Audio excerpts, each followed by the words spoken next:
पवित्र Bible, the Holi Bible. सभी को जय मसीह की। दोस्तों, आज की वीडियो में हम जानेंगे पवित्र बाइबल के बारे में। वीडियो को अंत तक पूरा सुनें और शेयर जरूर करें। बाइबल परमेश्वर का लिखा हुआ वचन है। पवित्र आत्मा के द्वारा 40 लोगों ने अलग अलग समय पर अलग अलग जगह में बैठकर बाइबल की किताबें लिखी हैं। संसार में सबसे पहले लिखी हुई बाइबल है। 1500 के करीब भाषाओं में इसका अनुवाद किया गया है। बाइबल किसी व्यक्ति की इच्छा और भावना के अनुसार नहीं लिखा गया। पवित्र आत्मा द्वारा बुद्धि, ज्ञान और बोध देकर लिखवाया गया है। आज आप जो बाइबल देख रहे हैं, उसे छापने के लिए बहुत मेहनत करनी पड़ी और शुरू में पत्थर के ऊपर, जानवरों की खाल के ऊपर और पेड़ों के हरे रंग से बाइबल को लिखते थे। उसके बाद जब प्रिंटिंग प्रेस आ गई तो छापी गई किताब बाइबल है। पूरी बाइबल लिखने में 1500 साल लगे। बाइबल में 6000 साल का इतिहास बताते हैं। पढ़े लिखे, अनपढ़, बुद्धिमान, डॉक्टर, चरवाहे, गायिका, राजा और भविष्यवक्ता, मछुआरे बाइबल लिखने में शामिल हुए हैं।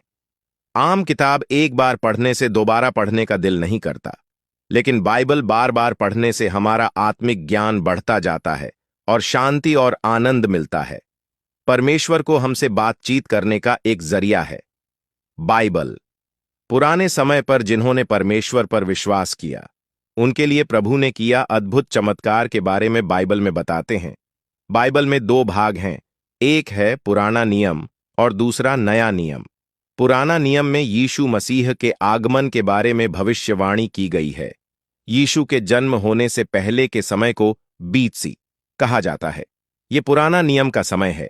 यीशु का जन्म आज से 2000 साल पहले हुआ। इसको एडी कहा जाता है। ये नया नियम का समय है।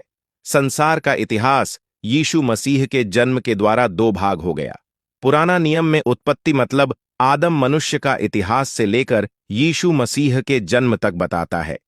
नए नियम में यीशु मसीह का जन्म और लोगों के बीच में सेवकाई से लेकर स्वर्ग और नरक, यीशु मसीह का द्वारा आगमन और अंतिम न्याय इत्यादि विषय के बारे में लिखा गया है।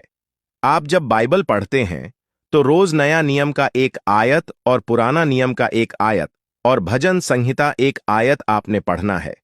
रोज पढ़ने से 1.5 साल के अंदर बाइबल एक बार पढ़ सकते हैं। पुराना नियम आपको इतिहास की जानकारी देता है और नया नियम आध्यात्मिक बातें समझाता है। भजन संहिता पढ़ने से हृदय में तसल्ली और शांति और परमेश्वर की वाणी भी समझ सकते हैं। आप बाइबल निरंतर पढ़ने वाले हो, इसका मतलब आपका आध्यात्मिक जीवन बढ़ता है। कुछ लोग कहते हैं, मेरा बाइबल पढ़ने में दिल नहीं लगता। कारण यही है कि आपका आत्मिक जीवन रुक गया है। आप बाइबल पढ़ने से पहले प्रभु से प्रार्थना करें, प्रभु इस बाइबल की गहराई और अर्थ समझने के लिए मुझे मदद कर। पवित्र आत्मा आपका सहायक है, आप उसकी सहायता मांगें। पवित्र आत्मा आपको अगुवाई करेंगे। बाइबल पढ़ने से विश्वास बढ़ता है। यीशु ने कहा, जिनको वचनों की प्राप्ति हुई है वो चट्टान पे बनाए हुए मकान के समान है। उसका विश्वास जल्दी टूटता नहीं। आंधी तूफान आए, जल प्रलय आए, चट्टान पर बनाया हुआ मकान गिरेगा नहीं। आप भी उस मकान के समान दृढ़ होकर वचन सीखकर आगे बढ़ें। जितने भी विरोध, समस्या आएं, आपका विश्वास कभी टूटेगा नहीं। याद करो, मेहनत करना आपका कर्तव्य है। बाइबल पढ़ने में समय निकालना आपकी जिम्मेदारी है। आप उत्साहित होकर रोज बाइबल पढ़ें। परमेश्वर आपको आशीष देगा। खास 7 बातें जो बाइबल हमें बताती हैं। 1. बाइबल हमारे पापों और अधर्म को ढूंढ निकालता है। 2. बाइबल हमें मदद करता है कि हम पापों के प्रदूषण से साफ रहें। 3. बाइबल हमें शक्ति प्रदान करता है। 4. बाइबल हमें बताता है कि हम क्या करें और क्या न करें। 5. बाइबल हमें तलवार प्रदान करता है कि पापों के ऊपर विजय पा सके। 6. बाइबल हमें हमारे जीवन को फलवंत बनाता है। 7. बाइबल हमें प्रार्थना के लिए शक्ति देता है। परमेश्वर इन वचनों के द्वारा आप सभी को आशीष दे। इस वीडियो को शेयर जरूर करें और इस फेसबुक पेज और YouTube channel Jesus online church को सब्सक्राइब जरूर करें और साथ में बेल आइकन भी दबा दें ताकि हमारी वीडियो सबसे पहले आपको मिल सके। सभी को जय मसीह की। God bless you all.